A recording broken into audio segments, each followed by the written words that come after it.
Amados e preciosos irmãos, mais uma vez, com a graça de Deus, estamos chegando até o seu lar com o programa Assuntos de Família.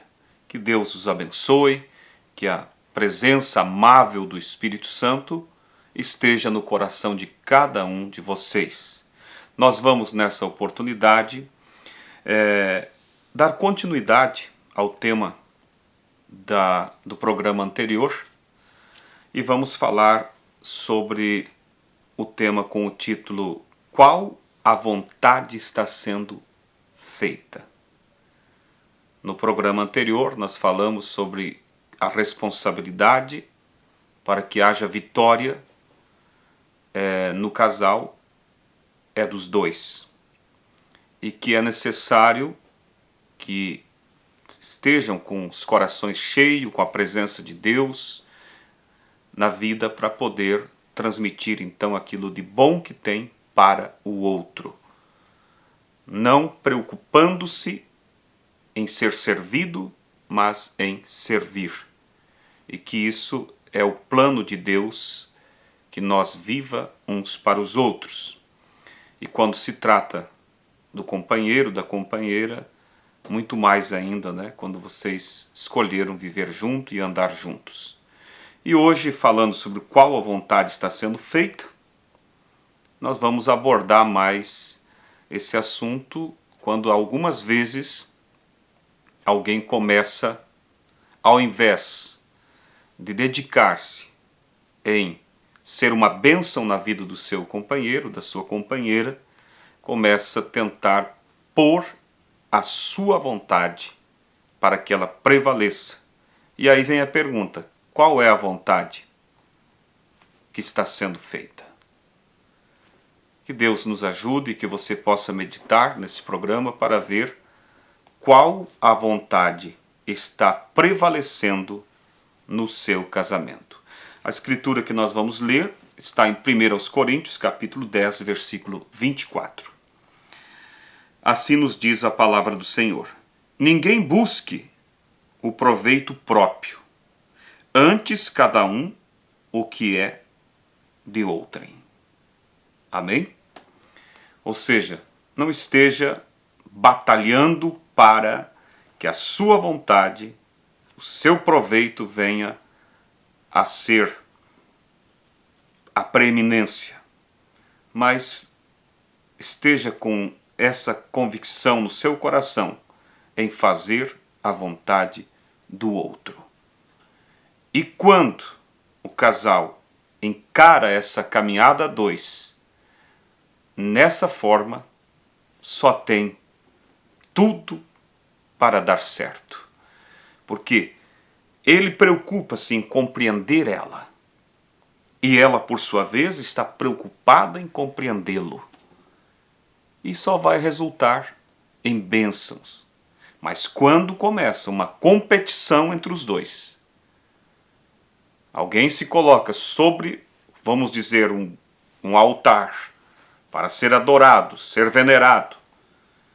Eu exijo que me compreenda, e isso e aquilo. O outro lado faz a mesma coisa, e então começam-se a medir forças.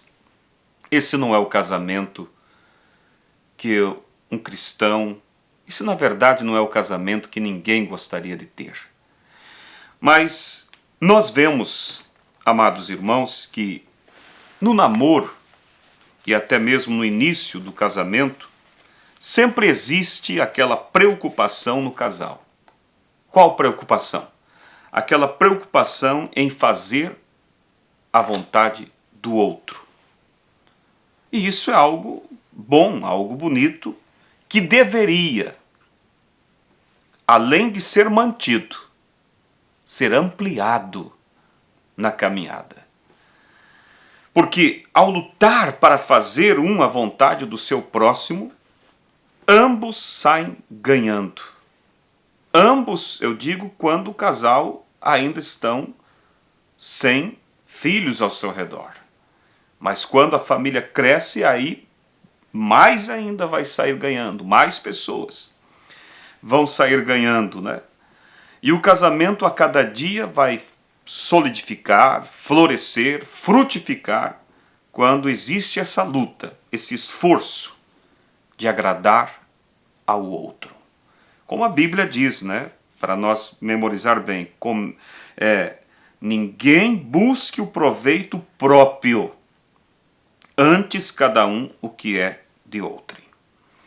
O perigo, amados, está em muitos casamentos que depois de um tempo, o marido ou a mulher passam muitas vezes sem perceber,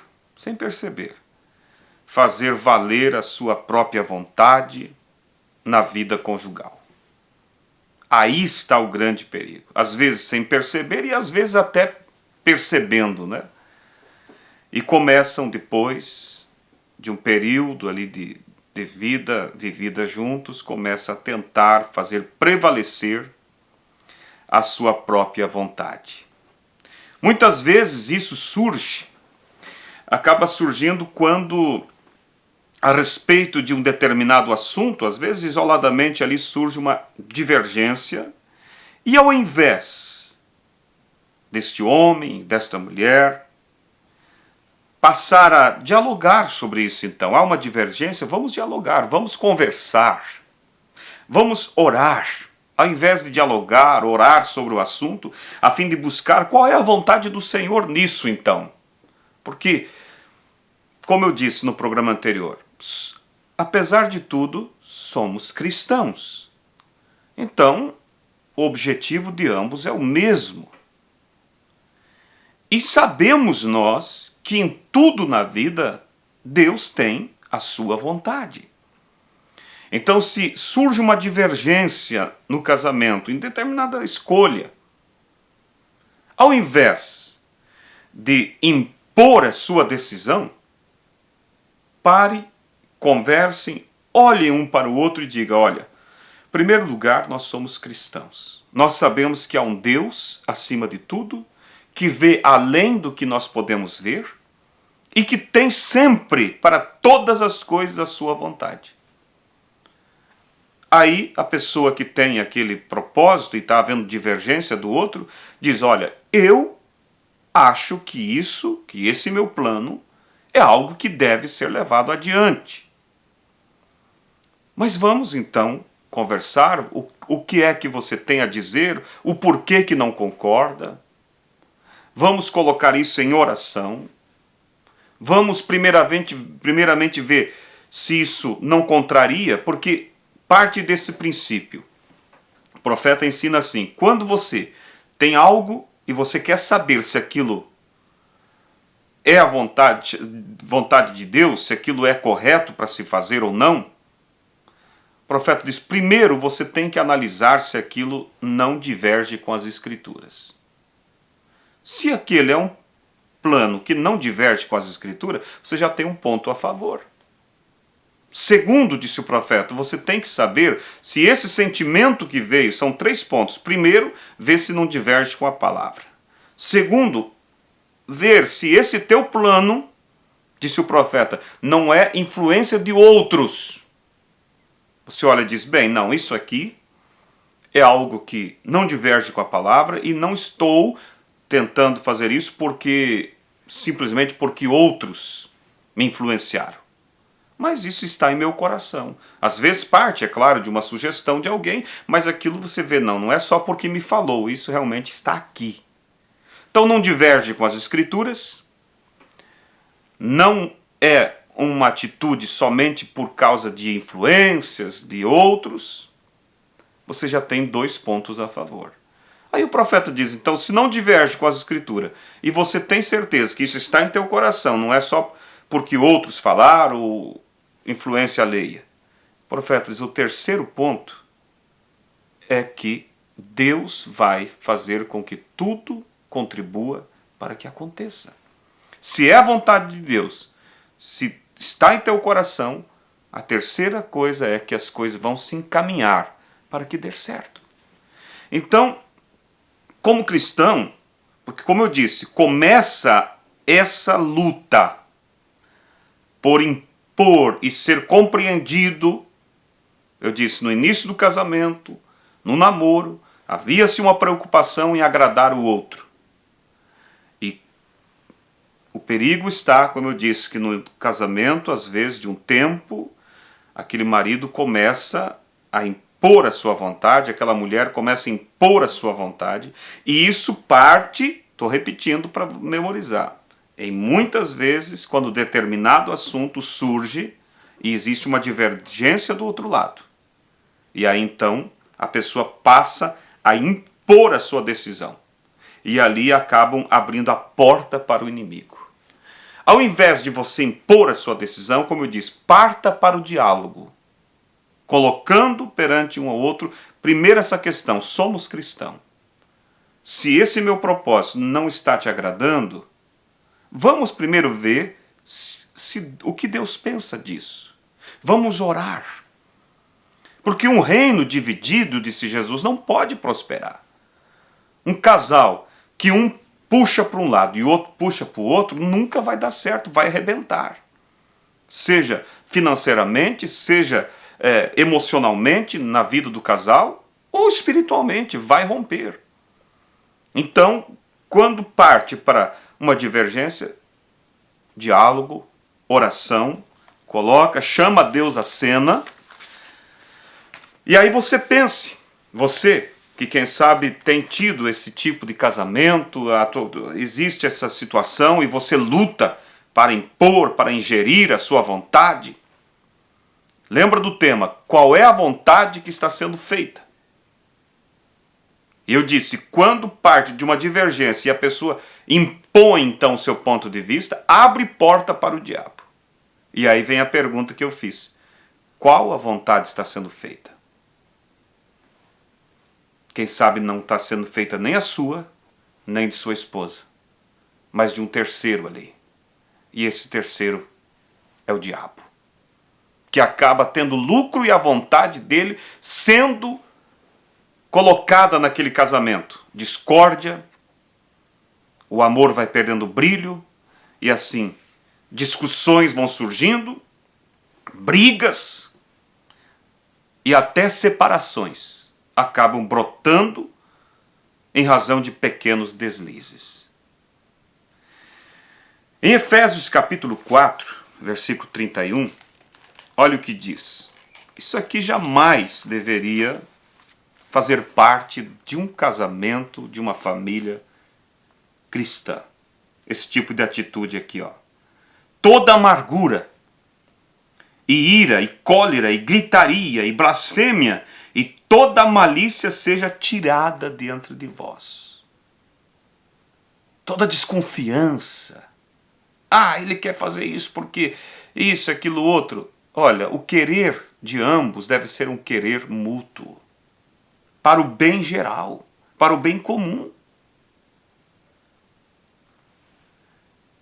Antes sede uns para com os outros benignos, misericordiosos, perdoando-vos uns aos outros, como também Deus vos perdoou em Cristo. Essa é a atitude, ser benigno, compreensivo, perdoando uns aos outros, tendo o interesse do outro como preeminência, como lemos aqui na Escritura. Porque o inimigo, com toda a sua astúcia, ele nunca, querido irmão, ele nunca desperdiça momentos em que aquele casal se sente cheios de razões. O inimigo jamais vai desperdiçar essa oportunidade para ele entrar ali e fazer a vontade dele ser feita.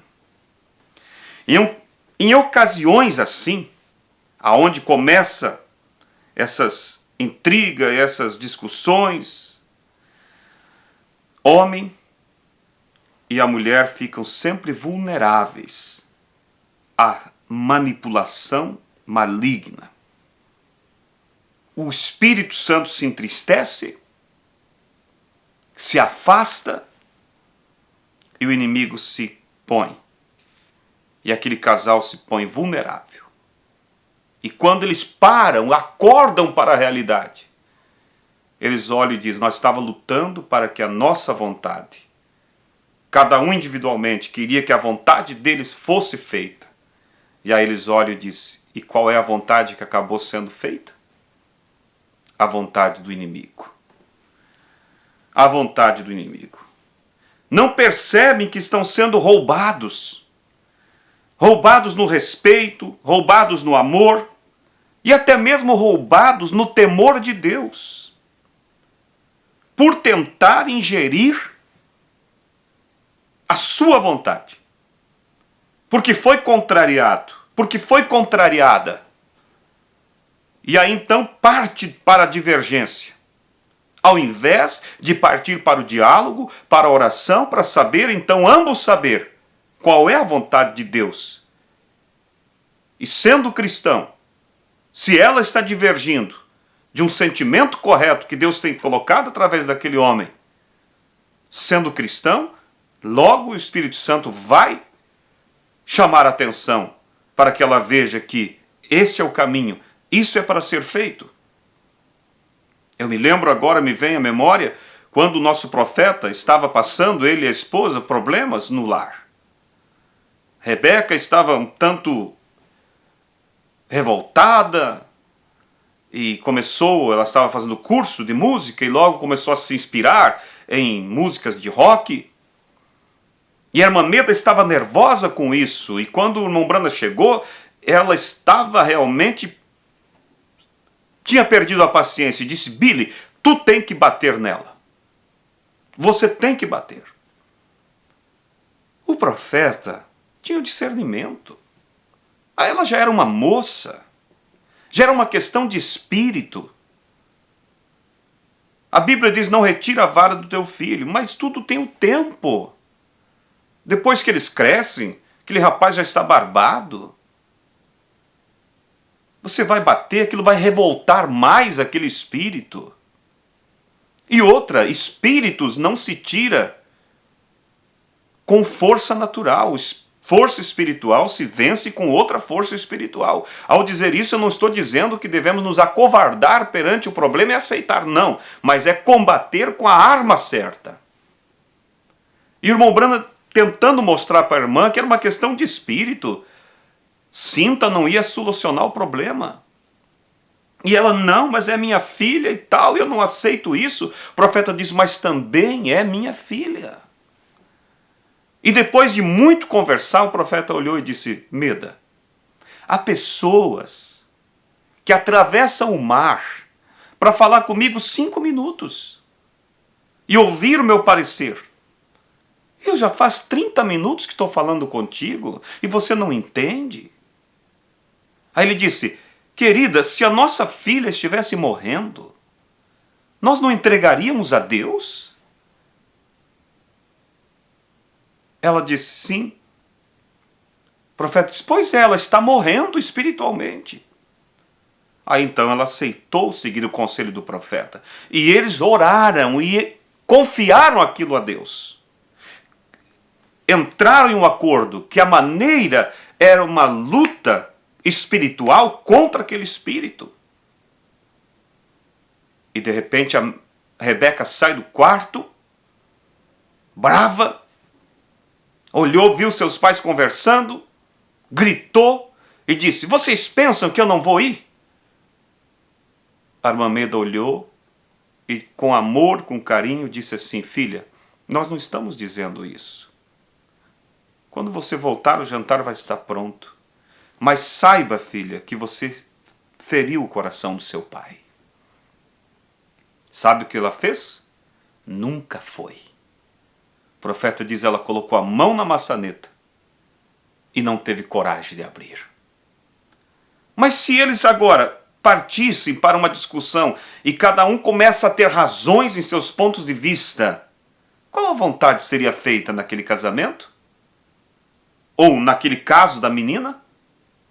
A vontade do diabo. Não a vontade nem do irmão Branda, nem de Meda.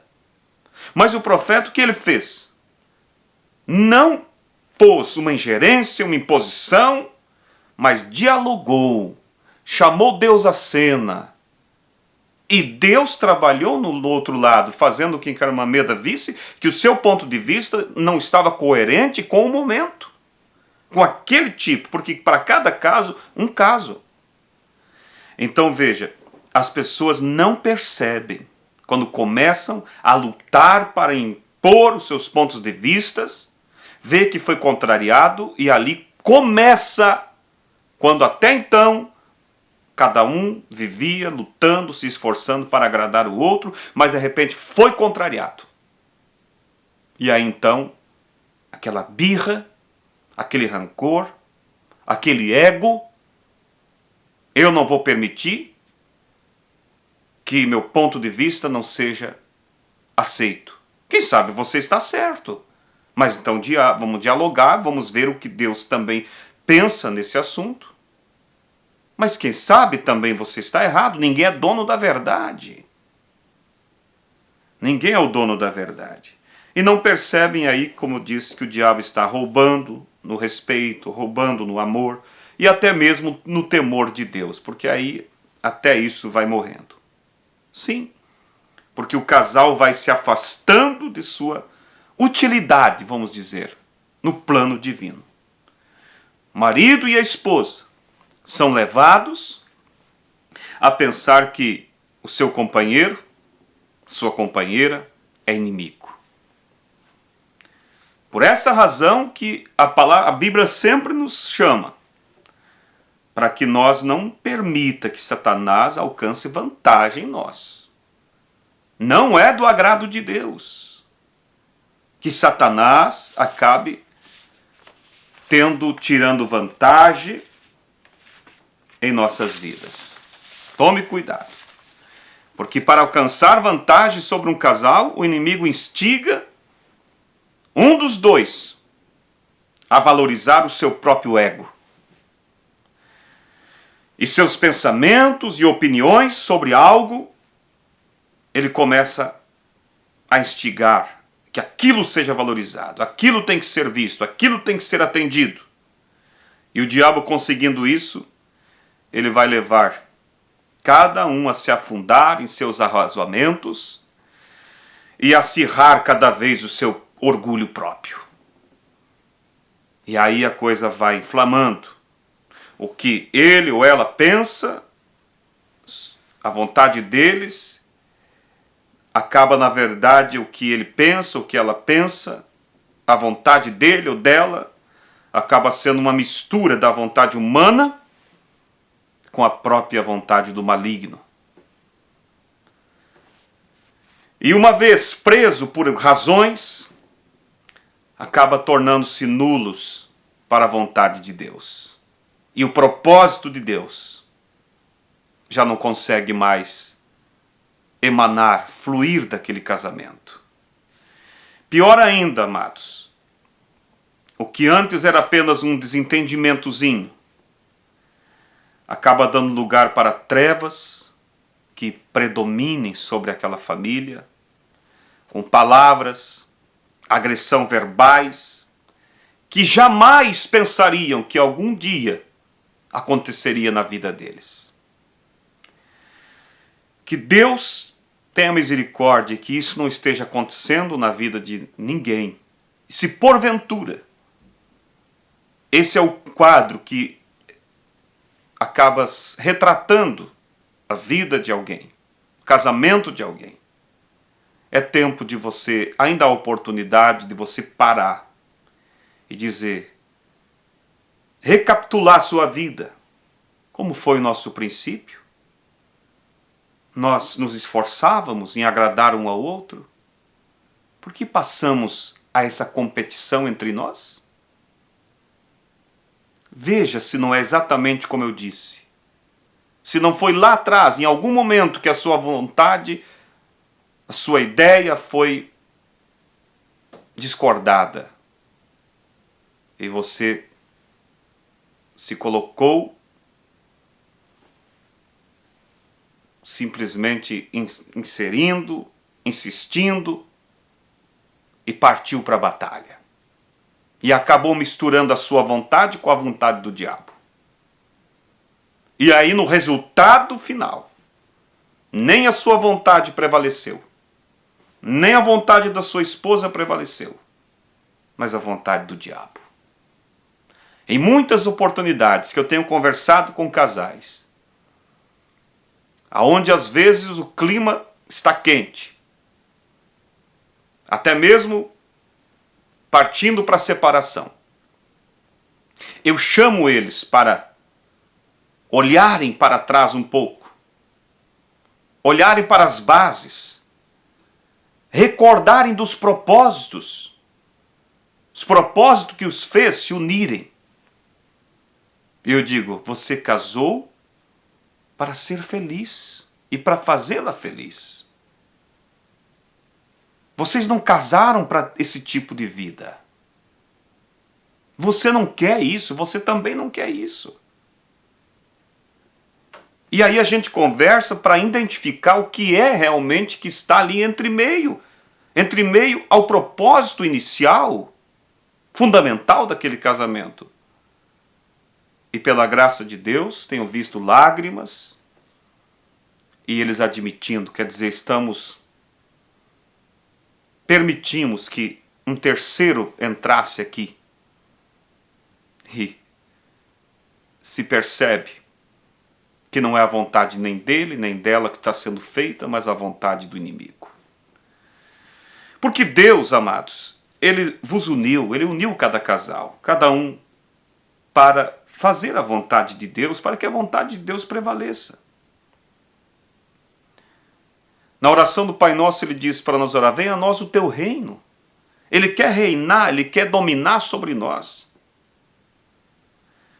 Se os casais praticassem isso, essa vida de compreensão, essa vida de fazer a vontade do outro, não permitissem essa ingerência, esse ego, que bênção, que paz reinaria nas casas e que impacto isso teria na sociedade. Que impacto isso teria na igreja, que atmosfera traria. Essas famílias seriam úteis para evangelizar os vizinhos, para resgatar pessoas oprimidas. Sem falar em resgatar aos próprios de dentro de casa. Porque um casal que vive coerentes consigo e com Deus tem atmosfera, tem virtude para abençoar aquele filho, aquela filha. Às vezes se quer cobrar dos filhos aquilo que eles não têm por não ter base na própria casa. E se você não ganha teus filhos, o mundo vai ganhar. As drogas vai ganhar. Em alguns casos, a prostituição vai ganhar lá fora. Eles necessitam do calor da família. Eles não precisam e não vão se dar bem somente com fogo pintado. Mesmo aquele tipo de vida contrariada que vocês vivem lá, de trás da porta, aquela unção transmite para seus filhos. Mas aquele espírito de unidade, aquele espírito de companheirismo, aonde o reino de Deus, a vontade de Deus pode emanar daquela família, é o que vai transmitir a virtude. Quando aquele moço vem lá de fora sobrecarregado, a pressão do diabo é tanta, mas ele chega, ele encontra um oásis, ele encontra o oxigênio, e ele sai dali outra vez, encorajado a enfrentar e lutar pela sua fé. Então, amados, eu encerro deixando essa pergunta, a pergunta a qual é o tema, o título da nossa mensagem. Qual a vontade está sendo feita? Pergunte para você mesmo. A vontade de quem está sendo manifestada no vosso casamento? Você tem lutado tanto para impor a sua vontade. Será que está sendo a sua? Ou será que é de outro? Como eu disse, que sem perceber, acaba havendo uma mistura da vontade do homem com a vontade do diabo. A vontade daquela esposa que tenta impor. Sutilmente, Satanás não perde a oportunidade e acaba camuflando. E quando se percebe, não é a vontade nem do marido, nem da esposa, nem tampouco dos filhos, muito menos a vontade de Deus. Que não aconteça isso, mas o meu desejo é que a vontade de Deus esteja sendo feita no vosso lar. E se é a vontade de Deus, será a sua e a dela também. Será a vontade de toda a família, sendo abençoada por Deus, para que o reino de Deus seja exercido através da vossa família, do vosso lar. Deus vos abençoe e medite sobre isso, em nome do Senhor Jesus Cristo. Amém.